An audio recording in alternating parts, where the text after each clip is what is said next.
If you're over 60 and you've ever felt that tiny moment of hesitation before taking a step, that slight wobble when you turn around, or that quiet fear of falling that you never used to think about, stay with me, because what I'm about to share could genuinely change how steady and confident you feel in your own body. These aren't trendy gym moves or complicated workouts. These are 4 simple Japanese exercises that surgeons and rehabilitation experts often recommend because they work with your nervous system, your joints, and your balance centers together. And the beautiful part is this: they were designed for longevity, not exhaustion.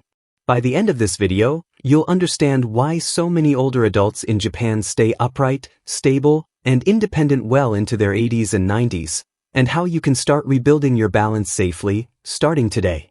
Now let me say this clearly before we go any further. Losing balance as we age is not a personal failure. It's not weakness. It's biology. As we get older, 3 things slowly change without us noticing. The tiny stabilizing muscles around our ankles, hips, and spine weaken. Our joints send slower signals to the brain. And the inner ear, which helps us know where our body is in space, becomes less responsive. That's why falls become one of the biggest risks after 60. But here's the good news: balance is trainable at any age. Surgeons know this. Physical therapists know this. And Japanese movement traditions have quietly been addressing this problem for decades. In Japan, exercise for older adults isn't about pushing harder. It's about restoring communication between the brain and the body. Movements are slow, controlled, and intentional. They teach your nervous system how to react before you fall, not after. And that's exactly what these 4 exercises do. Let's begin with the first one, and I want you to imagine this more than just doing it. Imagine you're reteaching your feet how to talk to your brain. In Japan, this type of movement is often practiced daily, even by people in their 70s and 80s.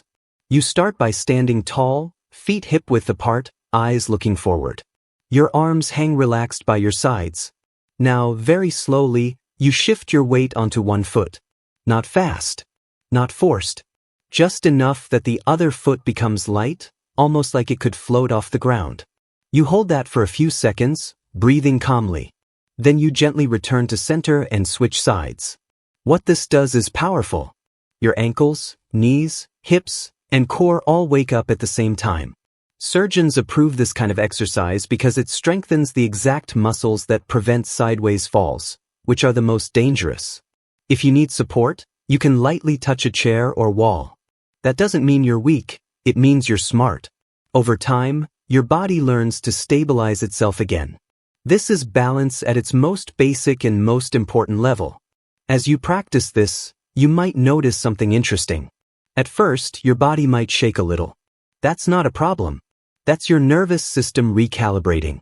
Those tiny movements are your muscles firing and communicating. In Japan, this is seen as progress, not failure. You're waking up systems that may have been asleep for years. Now let's move into the second exercise, and this one is deeply rooted in Japanese daily life. It looks simple, but don't underestimate it. You begin by standing with your feet slightly wider than shoulder width.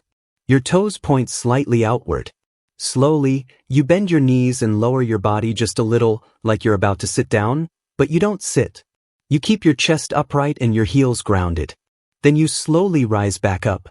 This movement trains your thighs, hips, and glutes, which are your body's main shock absorbers. Surgeons often say that strong legs are your first line of defense against falls. But here's the balance connection. As you lower and rise slowly, your brain has to constantly adjust your center of gravity. This improves reaction time. It teaches your body how to recover when your balance shifts unexpectedly. In Japanese culture, movements like this are part of daily life. Getting up from the floor, sitting on low seating, standing up slowly. They're not rushed. And that's why they work so well. If this feels challenging, reduce the depth. Even a small bend makes a difference. The key is control, not depth. As you do this, focus on your breathing. Slow inhale as you lower, slow exhale as you rise. That breathing calms the nervous system, which actually improves balance. Stress and tension make balance worse. Calm focus makes it better. This is something surgeons and rehab specialists emphasize again and again. Now let's talk about the third exercise, and this one is especially loved in Japan because it combines balance with spinal health. You start standing tall again, feet hip-width apart. Slowly, you lift one knee up toward your chest. Not high, just comfortable. As you lift the knee, you gently rotate your upper body in the opposite direction. Then you return to center and switch sides.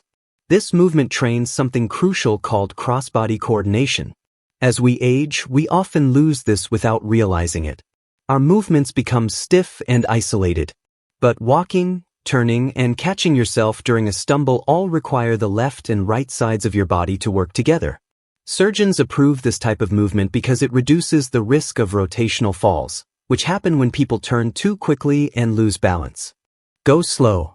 Imagine you're moving through water. If you need to hold onto a chair lightly, that's perfectly fine. Over time, you'll notice your turning feels smoother. Your steps feel more confident. That's your nervous system learning again. Now here's something important. Many people over 60 think they need to strengthen their legs more.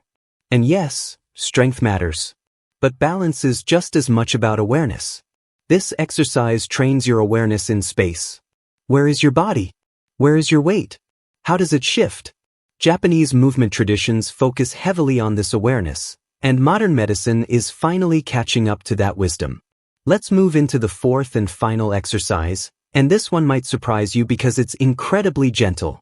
You begin by standing or sitting upright. You slowly raise your arms out to the sides as you inhale. As you exhale, you lower them back down. But here's the key. You do this while slowly lifting your heels off the ground and then lowering them back down. This exercise connects your upper body, lower body, and inner ear all at once.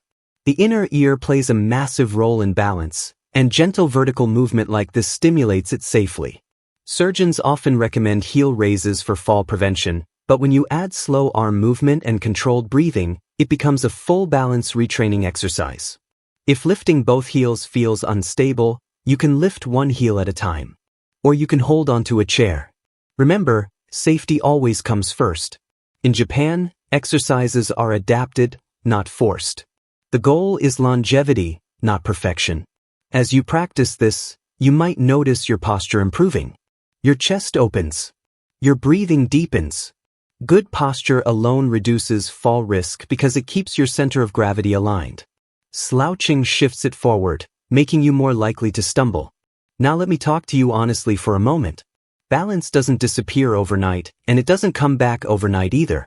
But the body is incredibly adaptable, even after 60, 70, or beyond.